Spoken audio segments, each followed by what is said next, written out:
Okay, let's unpack this. Today we're really digging into the remarkable life and the quiet wisdom of Malcolm-Jamal Warner. Yeah. For so many of us, I mean, he was the face of a generation, right? An artist we grew up with. And his recent passing, well, it brought this outpouring of deeply personal tributes. You know, it's truly fascinating when you look at our sources is how much more there was to him beyond like that one iconic role. He was this incredibly profound and multifaceted individual, you know. His personal philosophies quietly shaped his life way beyond the screen. Right. So our mission today really is to go beyond the headlines and explore the genuine lessons and insights from his journey, especially his own profound reflections on love, legacy, and what truly mattered to him. And we've gathered a rich stack of sources for this deep dive. We've got personal interviews with outlets like essenceandpeople.com, news reports from CBS News, industry statements from Fox Entertainment. We've even looked at community discussions online, Reddit, places like that, all to help you hear his own words and the perspectives of those who, well, knew his character best.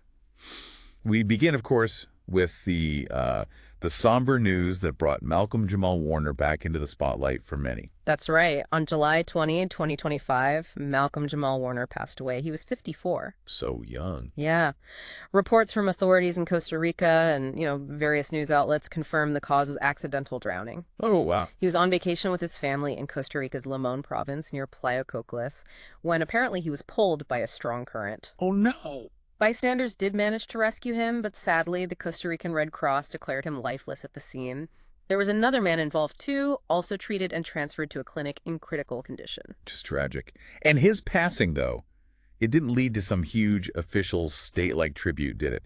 It felt more like this powerful outpouring of quiet personal feelings from all over. Absolutely. And Fox Entertainment's statement really stood out for its simplicity. It just focused on his essence.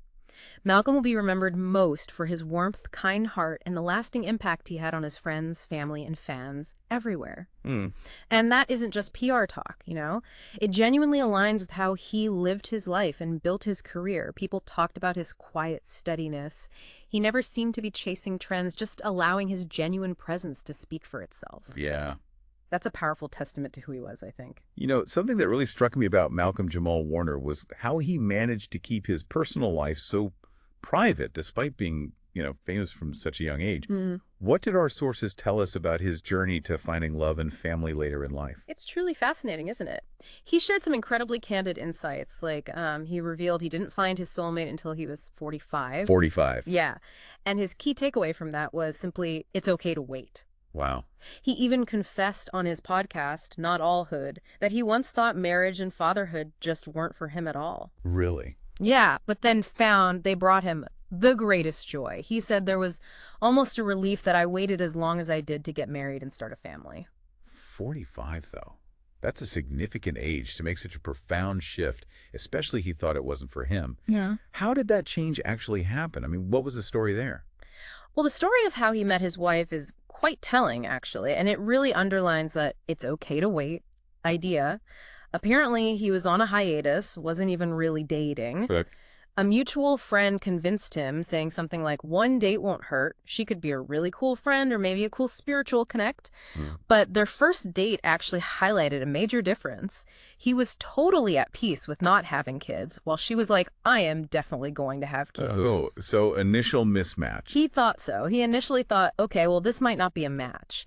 But instead of forcing anything romantic, they just built a genuine friendship. Interesting approach. Yeah, and that allowed him to be incredibly candid, without worrying about her judgment.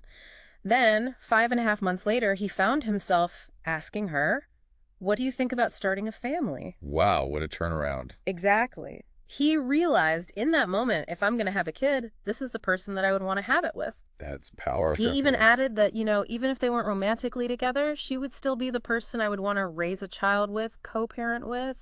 It was about the person, the character, not just the relationship status. Wow, that really is powerful. It sounds like a true when you know kind of moment he described. Exactly what he said. He described a moment of powerful realization, saying, there was a moment I realized when people say, when you know, that's what that feeling is. They were together for almost a decade, had a daughter who's about 7 now, and he notably shared that they never had a fight or talked harshly to one another. Never. In almost 10 years. That's what he said. He attributed their mature adult communication to the fact that they met later in life. So he clearly found this profound happiness. Why share these deeply personal details then, especially being so private otherwise? What was the message? Well, despite keeping their actual identities private, he talked about his wife and daughter because, in his words, they were the hugest parts of my life, the best parts of my life, the best decisions I've ever made. Wow. He wanted people to know that it's possible to be happy and to have love and love really be enriching. And he added, I did it when it was right. I did it the right way. It feels like a message of hope, and patience, especially for anyone feeling pressured by society's timelines. It's clear Malcolm-Jamal Warner found immense personal fulfillment later in life, really choosing his own path. And that same independence, that multifaceted nature, it also defined his remarkable career, didn't it? Right. Which stretched far beyond the one role many of us first knew him for. Absolutely. So beyond Theo Huxtable, what did his career really look like? Let's get into that. For sure. I mean, for many, he'll forever be Theo from The Cosby Show. He played that role from ages 14 to 22, got an Emmy nomination for it back in '86. Hard to forget. Right, iconic. But his career truly showcased incredible versatility across so many different mediums.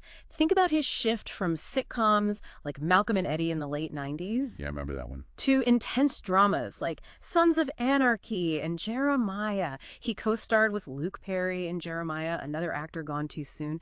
It wasn't just about the quantity of roles, but the sheer range. More recently, what kind of characters was he playing?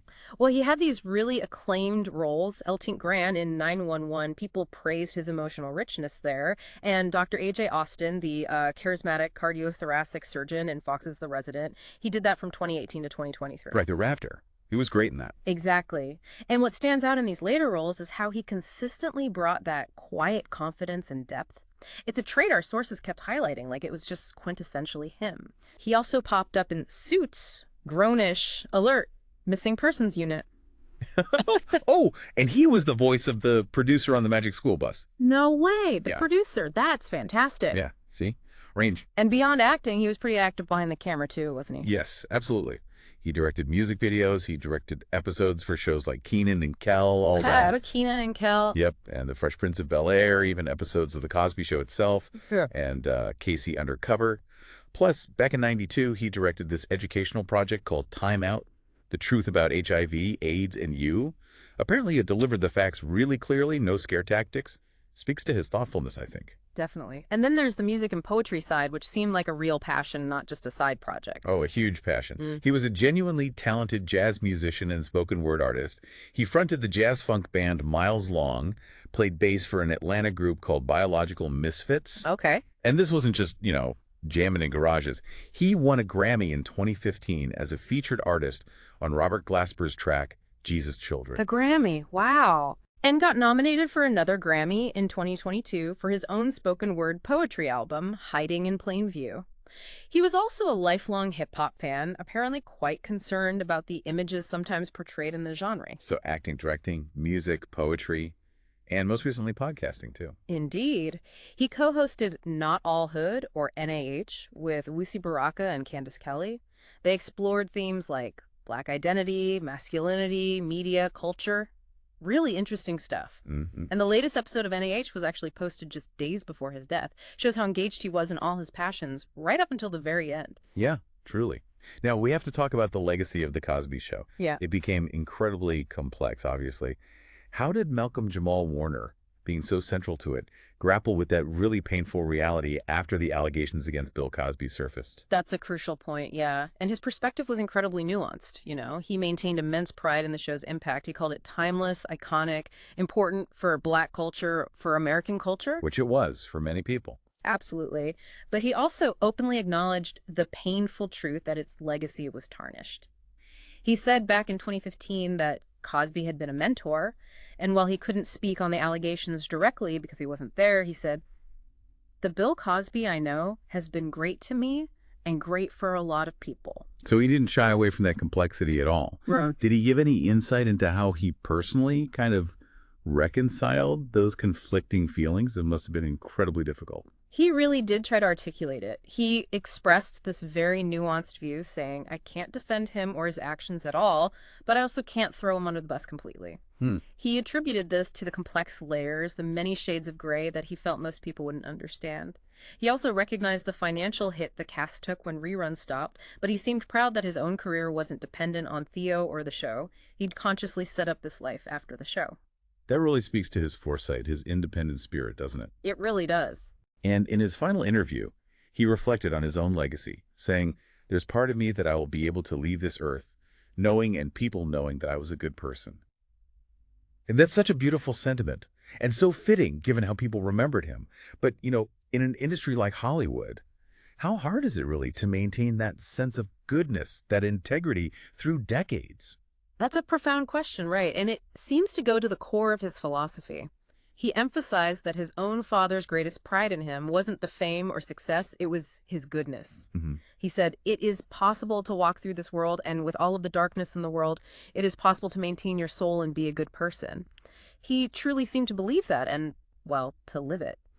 Which is probably why those tributes after his passing felt so genuine, so authentic. He also spoke pretty deeply about grief, didn't he? Recounting watching his grandfather pass away when he was just 15. What did he take away from that experience? Maybe something that offers comfort now. Yeah, that was powerful. He observed this peace that comes over them in their final moments. And that experience led him to conclude that when we grieve for those who've passed, we're actually grieving for ourselves because we miss them. That's an interesting perspective. It is. He even pondered that perhaps good people are, in a way, rewarded by being taken away from the struggles of life. It's a very spiritual take on loss, I suppose, and it really shifts how you might think about someone's final moments, maybe finding some peace in that idea. Beyond his work on screen and stage, Malcolm-Jamal Warner also built this deep, maybe quieter connection with the city of Atlanta. What was his involvement there? He actually lived in Atlanta while he was filming The Resident, and he kept a really strong presence there afterwards. He got actively involved in the city's cultural and creative scenes. Oh, yeah. How so? He performed with his bands, Miles Long and Biological Misfits, at local spots like Buteco and City Winery. He was the featured musical guest at the High Museum of Art once. He also used his platform for advocacy, like speaking at a SAG-AFTRA actors strike rally in 2024. And he promoted his NAH podcast on local news, talking about Black identity and culture within the Atlanta context. He really seemed to invest in the community. That's great. The public reaction to his passing felt so personal for so many people, almost like a collective sigh. It really seemed like there wasn't one big official tribute, but this organic wave of grief and appreciation online. What stood out to you about that response? Absolutely. You saw fans and colleagues sharing clips from his old shows, remembering specific scenes, posting about meeting him or working with him. And the descriptions just kept echoing the same things. One of the most interesting, kind people, humble and down to earth, really nice guy. And that phrase that kept popping up, America's older brother. Yeah, that resonates. It does. His consistent, calm, genuine character clearly left this indelible mark. It made his death feel like a real gut punch for so many who felt like they'd lost, a friend from high school or someone they just grew up alongside. Yeah. It was a real testament to that quiet, steady connection he built with people over decades. It's so clear that Malcolm-Jamal Warner's impact went far beyond the characters he played. His life really feels like a testament to things like patience, integrity, and the pursuit of quiet joy. Definitely. His journey, from child star to Grammy-winning artist, director, dedicated family man, and navigating all the complexities of fame with such grace, it offers a truly powerful message, I think. His belief that it's okay to wait for love, his desire just to be remembered as a good person, it resonates so deeply because he seemed to actually embody it. Yeah. His life kind of reminds us that true impact isn't always the loudest or the most controversial thing. Often it's found in that quiet, consistent pursuit of goodness, genuine connection, and doing things the right way, but on your own timeline. A really valuable lesson. Yeah. So it makes you think, doesn't it? What quiet, steady impact are you leaving in the world around you?